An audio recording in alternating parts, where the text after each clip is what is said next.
Cheers. Cheers again. Cheers again. Cheers. Hey, cheers. I love it. It's so freaking cool. What are we toasting to? To life, adventures, friendship, Yes. and Yes. to whatever the future holds.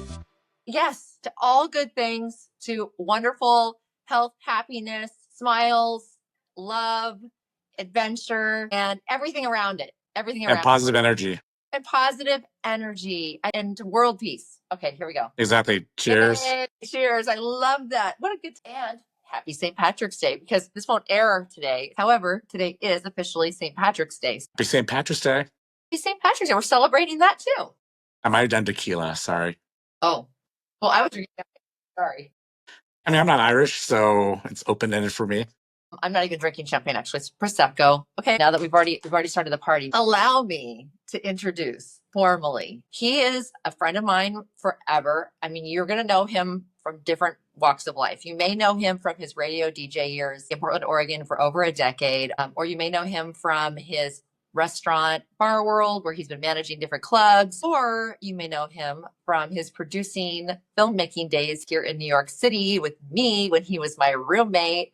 And we produced the international feature film, Santorini Blue, which you can see streaming online. Please check it out. It's a really fun rom-com. Or you just know him because everybody knows him. Like you just know him because who doesn't know him? And if you know him, you love him because everyone loves this guy. Rikee, Viet, Nguyen, welcome to Upgraded. Thank you so much for having me. That was by far the best introduction I've ever had. So if there's ever going to be a situation where, I need an MC or someone to introduce me, it's you. Hey, but thank you very much for that welcome. Hype girl. I'm so excited to have you on here. And it's not just to hear about your trip, but because you're such a good friend of mine for so long. We have such a long history, and I'm just really excited to introduce you to all my friends and stuff that follow my zany adventures in my life. And a lot of them probably know you as well, but it's just great to let you share this new adventure you're taking. So where are you off to today? Later on tonight, I'm on my way to Vietnam via Taipei, and then I'll be there for the next 3 months. So, right now in Portland, it's about 45, and I'm literally landing in 95. So I'm going from winter to summer. There's no spring for me. Just you know what? Let's just kick start and just bypass spring. Who needs spring this year? Just it's overrated. Overrated. I mean, sometimes you just have to jump right in. And let's be honest with you, egg prices, no need for Easter egg hunts. Thanks. So true. So I saved myself that. Excellent. Good. So tell us your flight. This is actually super cool. You were telling me a little bit. Tell us about your travel, like what flight to what flight to what flight to get to where you're going and how long it's going to take. Okay. Technically, I leave tonight for Seattle at 9:40. It's about a 35, 40-minute, flight. And then I leave for Taipei at 1 a.m. this morning. So, Monday night, technically Tuesday morning. And then I go straight. It's a 13-hour flight into the future. Yeah, so Taipei, by the time I'm at Taipei 13 hours later, it's going to be about 5:30 in the morning, which is 2:30 p.m. on the West Coast. So by pretty much tomorrow afternoon, I'll arrived. And then I'll get to Vietnam at 10:30 in the morning, Wednesday morning, which means it's about 7:30 at night. So 8:30 at night. So it's gonna either be really jet lagging day, or as soon as I hit the ground running, it's gonna be a lot of fun regardless. So what's your first stop when you land? Like you're Yeah, no, so I don't know. I mean, I think I might be hungry, and I'll just probably drop my bags off at my hotel and then literally go straight running. The biggest issue is also the fact that it's also going to be 95. Right. I'm coming to 45, so I'm not really exactly coming in shorts and t-shirt. Right. So it's going to take me, probably a day or two to acclimate myself to that weather, but no complaints. You've been planning this for at least a year. It's been in the works, and maybe this is a place you could even retire. Yeah, I mean, we've all gone places where like, we should move here, do that. But then, being realistic, a week or 2, you're just, everything's great, but, when you go there long term, you're like, I feel like it's like when you date somebody and then they finally move in with you. And that's when you figure out, like, can I actually be with this person like forever, or be like, So this is like my 3 month trial of just kind of adapting myself and also just being immersed in the whole experience and just kind of being a local, I mean, A local, sure, if I want an unemployed local. an unemployed local, yes. Which it's crazy being unemployed local with a few bucks on you. It's funny. You can actually go a whole day, and this is talking about food and accommodations for like $20, and it's been done by a bunch of various bloggers. And it's crazy to think. You're looking over there. I mean, my buddy Brett happened to be he's in Vegas and went to a banh mi shop last night. And like, he got two banh mi sandwiches. It was like $16. He kind of grasped because he also goes to Vietnam with me a lot in Southeast Asia. And the girl's like, "Is everything okay?" He goes, "Yeah, just like, in Vietnam, this has been like $2.50." So like, you, It's real. it is. So your place where you're staying. Tell us about where you're staying. First of all, for the rest of the month, 2 weeks, I'm going to stay. It's called the Mayfield Suites. It's one of those ones where they have nice little dividers, like a one bedroom, but it's kind of divided by like, it's a lot of hotels have right in the middle of the room, like a TV that swivels. And so it's not a full wall, but I'd say like you kind of like two openings on the side, and then you have that big wall that kind of separates the bedroom and the living room. It's right actually in the backpacker district too, in District One. And it's crazy because in Vietnam they don't go by like, there you guys have boroughs, Soho and We have the big. Well, the boroughs. We have 5 boroughs. Manhattan has 5 boroughs. So, we have the Manhattan, Staten Island, Brooklyn, Queens, and the Bronx. And then we have the neighborhoods, like you were saying, Soho, Lower East Side, Upper West Side, Upper East Side. All those different neighborhoods. So yeah. So it's more like okay, so it's no like neighborhoods, but they go by numbers.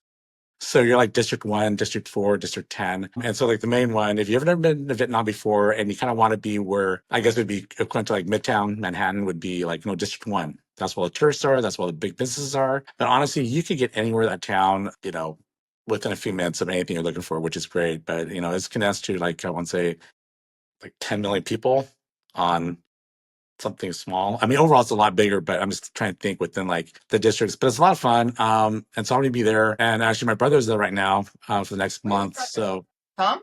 Tom, yeah, he's over there right now. Of course, his wife. No, yeah. Yeah. So, That's but great. I mean, it's fun. And then overall, it's just going to be a matter of just exploring, areas I've never been to, which is a lot. But You've been first of all, you've been to Vietnam many times before. yeah. So, but Yeah. there's still, even though you've been there so many times, there's still so much more to see. There's a lot more to see. I mean, it's crazy because there's so many little nook and crannies. Have you been to? It's almost like have you been to every single part of like New York, Brooklyn, Queens, Staten Island? Like, yeah, it's just so big. I don't travel around all the boroughs enough. I've been to all 5 boroughs. I've ran the New York City Marathon 4 times. So anyway, but aside from that, I've been to all the boroughs many times, but there's just no way. There's like 20,000 restaurants in New York City. I mean, it's so many. So there's just no way. It's kind of like trying to stay in every Vegas hotel room. Right. It's impossible. I mean, there's just you could try. You try. I mean, overall, it's nice. For me, it's literally going to be that experience, and I know for a fact, probably 2 to 3 weeks later, it'll hit me because I'll be like, wow, I'm not leaving for a while. I actually don't have a return ticket home yet, so That's so cool. So for you, what's like just a chill out day? Because I know you've gone for a longer trip. What's your longest trip you've gone there before? actually just 2 weeks. Really? Okay. So Yeah, just 2 weeks. okay. So you've Yeah. never had this kind of level. Never. Okay. So yeah. Yeah. So you're just going to chill out like in the morning. Is your place you're staying has a breakfast, or does it have like, how does that work? This one does not. I mean, I've got a lot of the hotels all over Vietnam do include breakfast. And they're nice little, breakfast buffets. They are limited on time though. However, because I'm like right in the middle of everything, it's like kind of just stepping out the door and I have like, a banh mi shop, I have a pho shop, I have a coffee shop. So it's almost like, and it's like I said, it's as a solo person, it's cheaper just to go eat out than to buy groceries. Yeah. So, I'd rather just go out and like, what I feel like today, and eat whatever if I don't feel like eating. But this one I did buy a pair of very comfortable walking shoes, and so I'm going to do a lot of walking. I know the most I ever did was in Tokyo, was 26,000 steps in a day. Wow, that's a lot. So this time you're going to walk a ton. Mhm. At what point are you going to go to the beach town? Yeah, so I plan to go up there April 1st. And then once I get up there, so this is the best part where it's almost like I'm going into the abyss. Like I really have no set plans. There's a big water festival in Thailand in the second week of April called Songkran. It's a way of the country, like, with the water gun fights and all these other things. It's kind of like, clean the city, like clean the impurities, it's a spiritual thing. And, or, Okay. So I just saw, you're going to laugh, on White Lotus. They're filming that it's based in Thailand right now. And they all in one of the episodes last week, they had all the water guns and they went around all squirting each other. yeah. I wonder if that's the festival. It starts April 12th. Some do it for a couple days, some do it for, a week, but it's in the major cities like Phuket, Bangkok, Chiang Mai, Pattaya. So, and it's a few days and it's crazy. Streets, usually it's cars and motorbikes in the streets. It's just people. It looks like a huge march, but literally people were just walking around with, water guns. There's people on those like, gas tanker size things with the hose just spraying people. Episode, the three women who didn't know about the water, that they were screaming, they were upset, and they were like, "Stop it!" Ah! Anyway, my point is, Probably just did their hair and makeup. They're like, no. So then everybody just recently told me about Bali, and then I've never been there before, and I was like, let's just look at Bali. I'm like, wow, it's actually very inexpensive. And I've never been to Europe before, but I was told it's kind of like Europe in the sense once you get to the country, flying within, which I've done before, it's actually very inexpensive. So as a within Asia, within like yeah. So like if I want to go to Bangkok, I want to go up to Hanoi, I want to go to Singapore, Bali. You can literally get everywhere, even like Australia. I could get there for about two to $300 round trip. So the how this whole thing got started was because last year I was able to apply, and I was born in the States, so I think it's a little harder for me to get a dual citizenship, but I got a 5-year visa. And so the great thing with the 5-year visa is I could be in the country for up to 180 days at a time, so up to 6 months. And if I, need to stay longer, a lot of people, what they do is with like these 15, 45-day visas, they have this thing commonly that they do commonly, which is a visa run. There's tour companies that will take you to the border, get that stamp, and you just come right back in. But in this case, I don't have to wait for about 6 months. I was like, you know what? Why not go for 3 months? Nothing, single, not married, no kids. Why not? The dating scene. Okay, this is like, let's just go right to it. Are you dating? Story, crazy. I'm not putting names in, but went out with this girl last night. I had a crush on her for a while, so we had it last night, and we end up really liking each other. I'm like, thanks, the universe, for to happen. This always happens. You meet somebody, you have a great time, and I'm leaving. Well, maybe she'll come visit you. It might be hard for her, but we do have plans when I get back. Well, right now in Vietnam, it's well, almost 11 o'clock here, 11 in the morning, and there it's 1 p.m. So 1 a.m. I'm sorry. Okay. So when you're waking up, I'm about ready to go to bed, or not. Okay, or not. You'll see where the life takes you there, right? So that's going to be interesting. So you met someone last night. So when you get there, you have the apps, you have who knows who you'll meet in your adventures, right? You don't even. Yeah, and the funny thing is, every single time I meet so many Australians. Australians love Vietnam, Bali, Thailand, and so it's almost like that's kind of what piqued me about going to Australia. But yeah, if I meet a bunch of people there from Australia, like, oh, you should come down this weekend, come party with us. Okay, I'll jump on a plane and go. Why not? This is it. This is the time to do it. We're going to be over there. It's such a long flight to Australia too. I might as well just seize the moment in that whole region of the world as much as you can. It's crazy. It's a direct shot, but it's 8 hours. 8 hours is better than 20 some hours, I guess. No, so that's not bad at all. Just the cultural. It's different. Nothing against America, but it's almost like night and day. Here you get a lot of nice people, but you always get a lot of people with like chips on their shoulders and just not as friendly. Whereas over there, everybody's just friendly. Even if they don't like you, they're cordial. So it's funny. They're just like, and it happens often where like, because you do get some of those tourists that are a little bit much, little too much to handle, but there's just the nicest people in the world. And that's what I like to see and I think that's where I get mine from. Also my parents, my parents are probably the sweetest people, but it's just like, you know what, just be kind. Like my tattoo says, the only one I have, actually. Oh my God, what a perfect tattoo. That is It's the so, only tattoo I have, but yes. I love it. That just epitomizes who you are. You are a kind person and your whole family. I love your family so much. Hey, what are some highlights of Vietnam that you personally think? It doesn't have to be touristy. It could be like a local suggestion. I know you're going to learn a lot on your trip over there, so it's hard to say this right now, but as of right now, what would you tell or recommend people to do or see when they go over there? One of the first things I always recommend people doing is sign up for a food tour. Anywhere between, it's like I say about $30. And what they do is they'll come and pick you up at your hotel or where you're staying. You'll jump on the back of a moped, so you have a driver. Act moped with the tour guide? Yeah, yeah, yeah. And we usually do a group.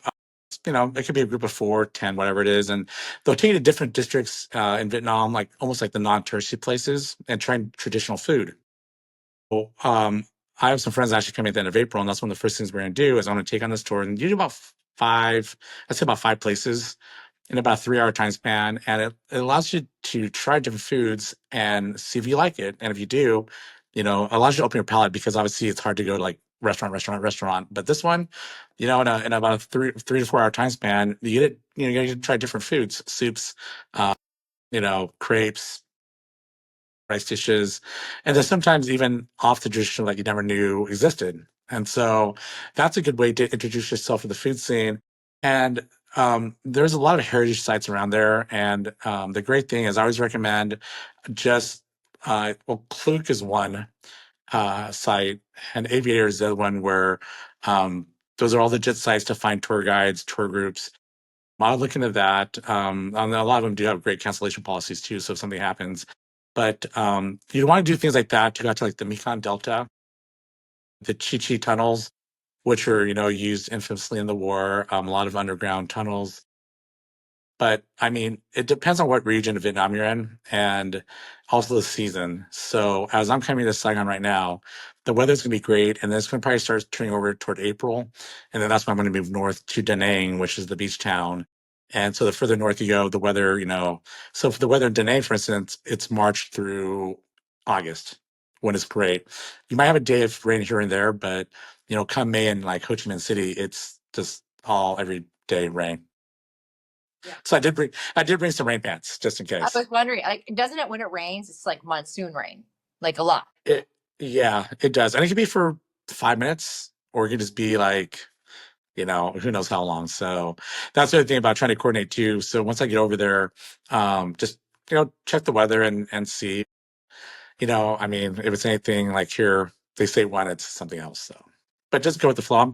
I'm honestly, at the end of the day, I'm very thankful just for the experience. And so when it rains, I'm from Oregon. We don't even own umbrellas. I know exactly. Oregonians, I'm Oregonian as well, so I can say this. We really know rain, and it's funny how many words we have for rain as well. The Vietnamese people, the Vietnamese language, do they have a whole bunch of different words for rain, like we do for in Oregon? I don't think so. I just know rain, and I would say what it is, but because I don't have a dialect or accent, when I speak it, I think I'm saying it right, although it's probably coming a little bit off. But at least the advantage is I fully understand it. So when someone's talking to me, I know exactly what they're saying. So that's why I'm a friend favorite when some friends I know go get manis and petties because I know exactly what they're saying. Going back to the original question you're asking what I do when I first get there, yeah, probably that. Exactly. Like about a mani pedi, what do you think that would run? $8, about $8. Amazing. Wait, for both combined? Yeah, yeah. Huh. And then I got my nails done for $5 once, so let's just do the total for next 3. It can rate is a little bit, but I know it's no more than $10. What's But like I said, it depends on where you go to. If you go to like a nice establishment, yes, and then you have the mom and pops, and it's crazy. You could have a 50-cent coffee, you could have a $4 coffee. okay? Okay. What is the tipping policy in Vietnam?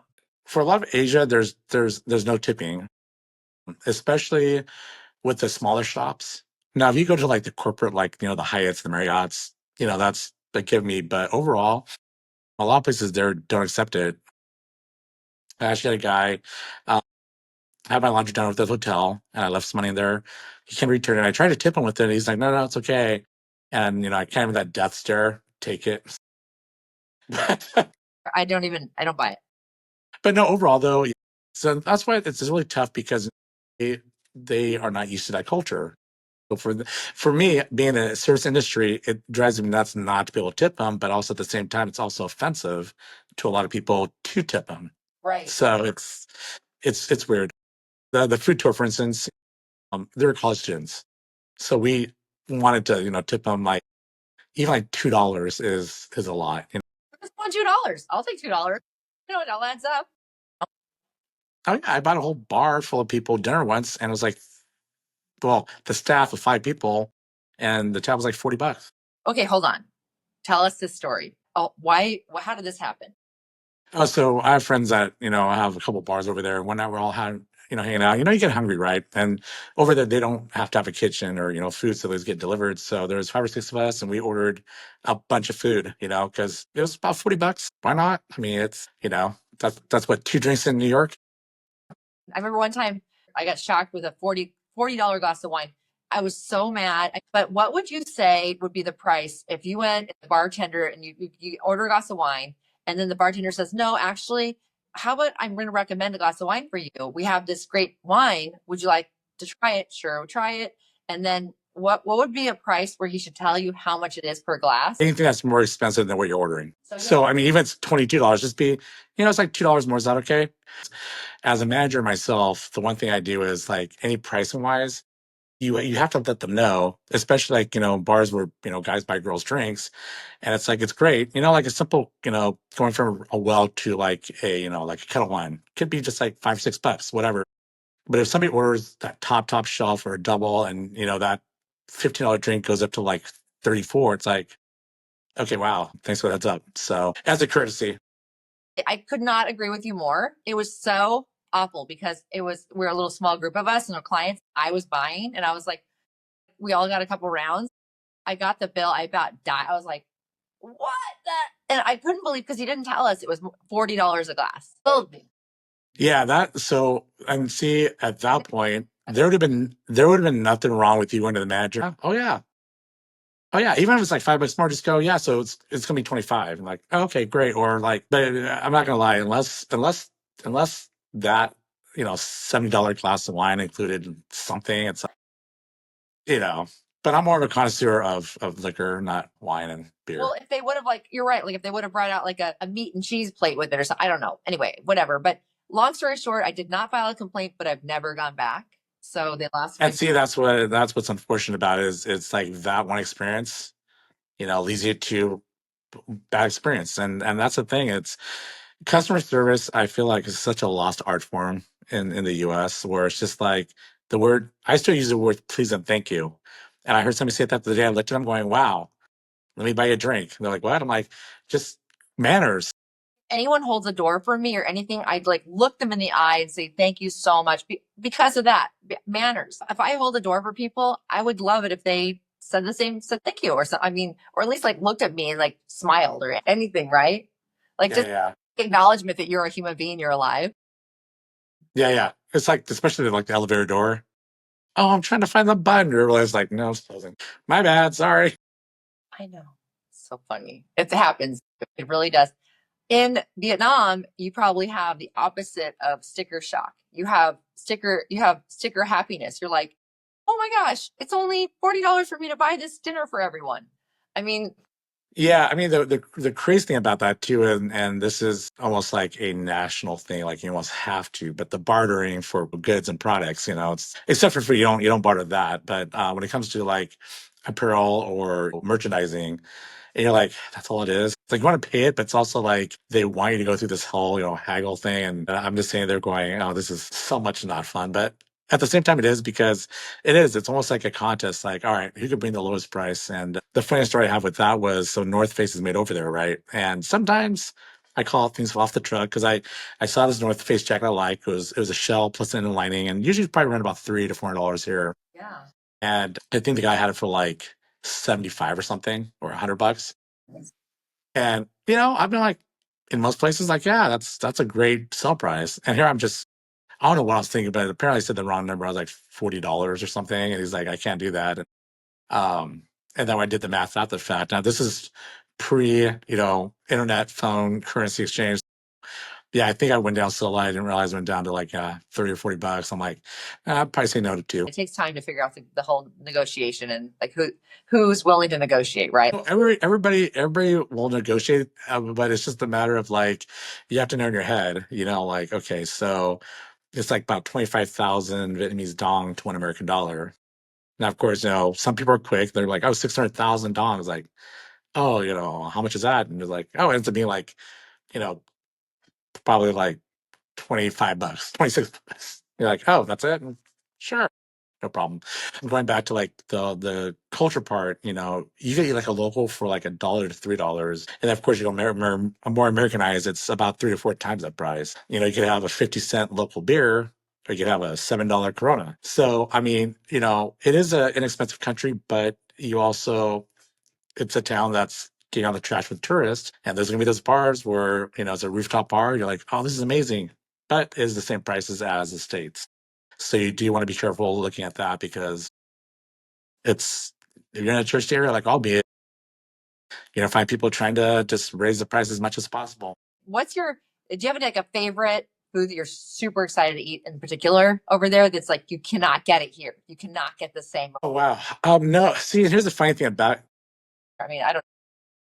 I mean, honestly, if I really, really need to fix, there's a lot of restaurants. There's a lot of good restaurants in Portland. But if you can't make it that far, Little Saigon in Westminster, California, down SoCal, literally probably has every single thing you can imagine. Now, the difference is going to Vietnam and having it, it's like 85% off the price. But I mean, you have the staples like pho, you have the banh mi, but there's a lot of other dishes too. And I'm not gonna lie, can't say I'm quite adventurous yet with like chicken feet and intestines and all that yet. Have you But tried those things? no, no, Not yet. not yet. So I mean, okay, if it happens, yeah, I will film it. you have to because it was something unique. I mean, and also, I mean, isn't it like a regular serve in a lot of places? Yeah. I mean, it's. I think the best way to put it is they do not waste any part of a cow or a pig or a buffalo. I mean, if it's there, they'll use every single bit of it. Yeah, and like I said, it's so inexpensive. Why not try it? And just like you don't like it, you know. But honestly, the girl I was with last night, I said 90% of when somebody goes, "What do you want to eat?" 90% of the time, it's going to be something Asian. So she's partially Asian too, so it works. Why not? I mean, when I come visit you, we do Asian food probably.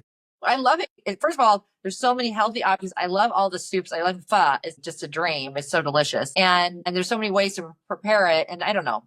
I love Asian food. I'm so excited when you made it for me that one time too. Chris and I loved that. That was amazing. It's just, it's comfort food. And pho is definitely one you can't do like for two. It's going to be for 10, I think. Everything else too, all the veggie rolls and spring rolls and everything. There's just so many options. My cousin and her husband I had talked to you about this a little bit, but they've been over in Vietnam for at least 2 weeks and really exploring and doing a lot of the things that we've talked about in the past, like that bike tour. I think they did a bike tour. Now, tell us about that because that is something I think a lot of people would be interested in. It's crazy. So, I mean, you could literally do a bike. And so in Vietnam, if you rent I call it a scooter because it's 50 cc's and under, you don't need a license for it. Do I recommend, riding a moped or a scooter in Vietnam? You have to be aggressive, but also like, I mean, there's a special kind of school to go drive in that city, but a 50 cc is perfect for the city. Not something you want to drive up in the mountains or hills with because you're not going to be like that little peddler. But there's a lot of people that do like from Hanoi down to Saigon or halfway. They do all of those bike tours. So Hanoi, the furthest is, I'm going to say you got to give yourself at least 2 weeks because, you're going to be stopping in between. There's going to be a lot of, I mean, it could be longer. It just really depends on how fast you want to get there or like how much time you want to take and like spend a day or two in the like countryside or towns. And there's a lot of groups that do that. And actually up there in the north, they discovered the world's largest caves. Oh my And God. that's something you could do for like a couple days easily, you know. But there is literally a tour guide, tour group, agency for every little thing that you've heard about Vietnam in terms of, like I said, you want to go see some rice paddy fields? Great. You want to go out to, like I said, the Mekong Delta? Great. The beach. I mean, there's just so many things. And Southeast Asia, not just Vietnam, but whole Southeast Asia in general is perfect if you're a scuba diver. The waters, everything is amazing. I mean, my friends and I, you know, when they came visit me, we were up at 5:30 in the morning. We're up on the rooftop pool at 6 a.m. to watch the sunrise. And people in Vietnam, they start like as soon as that sun starts peeking up, it's busy. And so then they go to bed early. And that's when the nightlife starts. So it's always like 9 day, literally 9 day, like, you know, the older generations, the business people, the restaurant entrepreneurs, all those guys will start early in the morning and then it's finished off with like late night eatery and just the young crowd that want to go party. So Are there a it's lot? nonstop. That sounds really cool. Is there a lot of night? I mean, obviously, there's a ton of night activity. It's kind of like, all vibrant city. So there's lots of clubs, all the same kind of like wild big city stuff, right? Like same kind of Yeah, there's a lot of clubs, a lot of bars. They have their own version of walking street, which is, you know, where they close the street down to motorized vehicles. And it's, I'd say, almost a mile stretch of just restaurant bars, people lining up, you know, tables and chairs along the streets. The one thing I would, you know, advise is if you do things like that in a busy touristy area and stuff, don't open a tab. Pay as you go because they are notorious for like adding on drinks and things like that. And, you know, and here in America, we're used to it. That's good advice. That's really good advice. Yeah, because and then look at the tab. Make sure, okay, you have 5 friends, we have 5 beers, great, that's what you paid for. If you open a tab up as the night goes, you're gonna lose track. And you're gonna be like, sure, 5 people, 5 rounds, 25 drinks. And like, we only had 3 rounds. You know what I mean? So it's just it gets a little much. So just be careful of that when you go out to clubs and bars that, you know, you keep track. I cannot believe it's one of those places on the planet I have not been, and I'm just already mapping out. And if it's possible, I will be on a plane to come visit you. I may be knocking, going, "Hey," because now I know where you're going to be. Yeah. I mean, honestly, like I said, once you get there, you're not gonna want to leave. I'm just kidding. I don't no. When I travel, I immerse myself. I love to immerse myself in the local culture and just dive in. Like that's one of those places I've just obviously we've been talking about this our whole lives, wanting to come, but this might be the time. We'll see if I can swing it. But if I don't swing it, I'm going to be calling you and getting updates because I know you're going to be willing to share more about your trip as you go too. Yeah, I mean, like I said, I'm really excited just because the fact that I'm saying I'm in a 90-day probation period in Vietnam, so I can't leave the country for 90 days. It's like being it's like I'm at home arrest, but in another country, but I have not any actual place to be stuck in, like, you know, confinement, I guess is that's the word. But no, overall, and yeah, that's the thing. I want to be that person because a lot of people don't know that person where they're like, you know, they do all this and that, but you know, but do you really know that person? So I feel like with me, like obviously we know each other very well, very good. And it's just like, if he could do it, I could do it. Cause I don't think I'm like, what's he doing that's so special? Nothing. It's like going to the gym. The hardest part is getting to the gym. So in like this case, the hardest part is booking the ticket. And once you book, you're ready to go and you start planning. And it's always that one step you have to take. You were very smart. You saved a lot. You planned for it. So you bought the ticket, you saved, you coordinated, you planned it, you've done a lot of legwork. You made it happen because like you said, the hardest part is like just making the move to the decision to do it. Yeah. Yes. And that's the thing. It all takes that just small push. And let's be honest with you. We get you that ticket to go over there. Yeah. All of a sudden your brain's just gonna be like, okay, you know, and that's the exciting part of it is planning. But what's also hard about it is I feel like I could do as much planning as possible. And then once I get there though, it just things change. So I'm not trying to plan too much because I kind of want to leave it open ended. And like I said, I meet a bunch of people and they're like, oh my God, we're going to go out to Vung Tau, which is the closest beach town from Vietnam. It's about an hour away. Cool. I have no plans the weekend. Let's just go there for the weekend and live it up or whatever. So I'm trying not to do a lot of planning. And I'm not going to lie, I really have no place booked to stay in April right now. Well, you're gonna map it out. I know you're a mover and a shaker. You're an idea man. You create ideas and then you make them happen. You're not only an idea person, but you're also a doer, which is such an amazing combination because you really can make your dreams come true. Like this is a dream, and here you are making it happen. It's really inspiring for people. I'm inspired. I'm inspired. I want to book the ticket. I want to like figure it out because like you said, I mean it's it can change your life. It can really change. I mean, you being in New York, the crowd thing won't bug you at all. Right. But the one thing I like to tell people about Vietnam is that it's controlled chaos. You're thinking like, oh my God, how's this all so crazy? But they figured it out and worked. You know what I mean? No offense, if you take somebody from the States, like from LA or New York, traffic wise, they'd probably crash because it'd just be like I could put my arm out and hit the next three bikers. They are so close to you. It's just somehow like in the city wise, I'm not gonna lie, I don't ride bikes in the city, but in the countryside I will. And so it's just nerve wracking because you're literally like somehow they make it work and I've never seen an accident. And so that's the thing. The one thing I like to tell everybody is if there's something you've always wanted to do on the bucket list, I know this is such a cliche to say this, but it's true. We don't know how much time we have in life left. So if there's something you want to do it now. Why do you want to wait till you retire? I want to be 75 and try to figure out how to hike up a hill. If you have and you can, like I really have no excuses why I can't do it.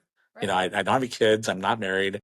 I don't have anybody tied down to. My parents are healthy. Family's great. So it's like, okay, I'm going to go. Knocking on wood for you. I'm knocking on wood. Here you are. You've made it happen. This has been a dream, and you've made your dream come true. Do you have a lot of people lined up just for visits?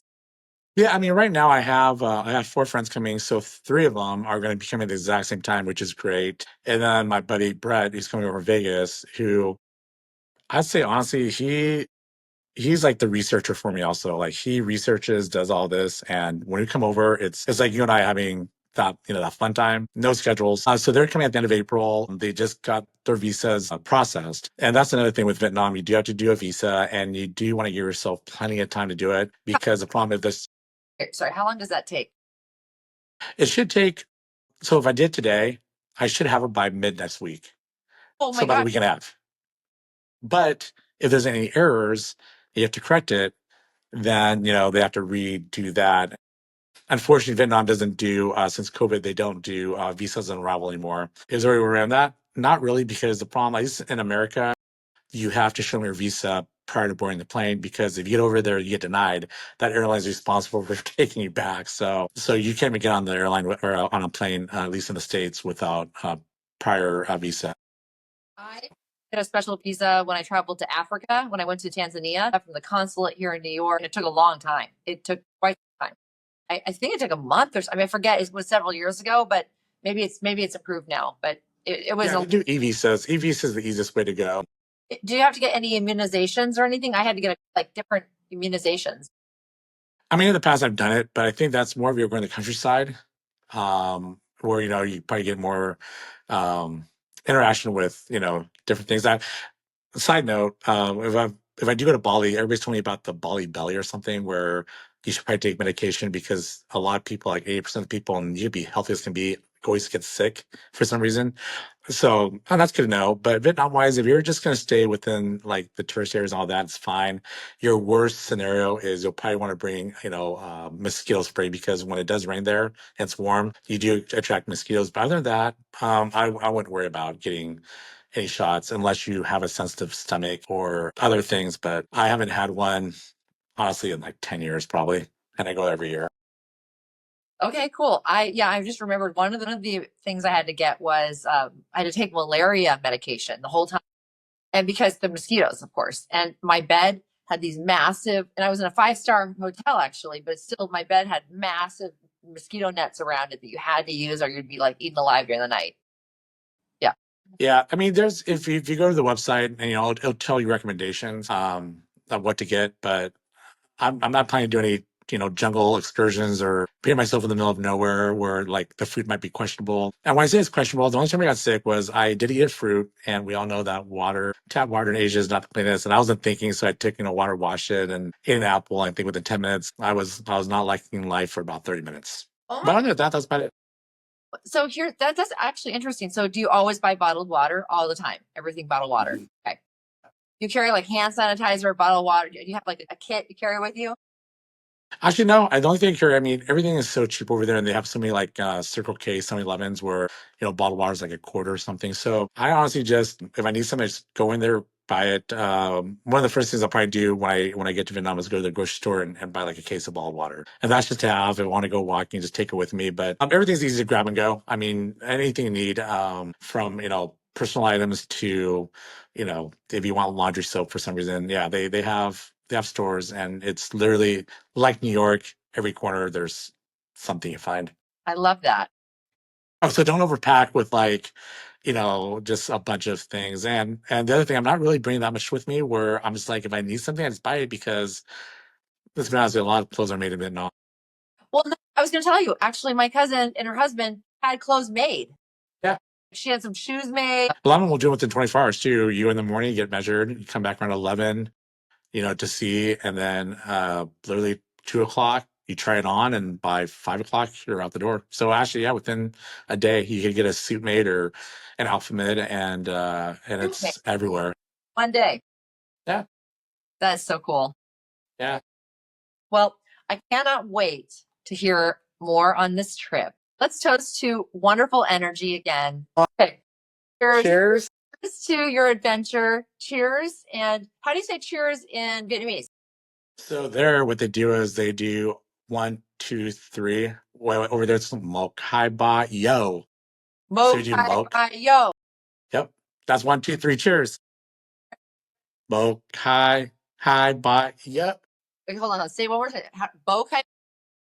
Mok Hai Ba. Mok Hai Ba. Yo. Yep. Hi, bye. Yo. All right, my friend. My guest today. I'm ready to come and visit you. I have my sunglasses, and it sounds like that's all I need, because I can buy everything else there. Yeah, I'm going to say there will probably be an episode of Deirdre in Paradise. Hey, so ready. All right. Well, listen, I love you. Have a beautiful, beautiful flight, and just enjoy everything. I can't wait to hear more. Thank you so much for having me on. This is such an amazing experience, and for having me to be a guest. I love you. Tell Chris hi, and next time you see me, I'd be a little darker. I love it. Love it.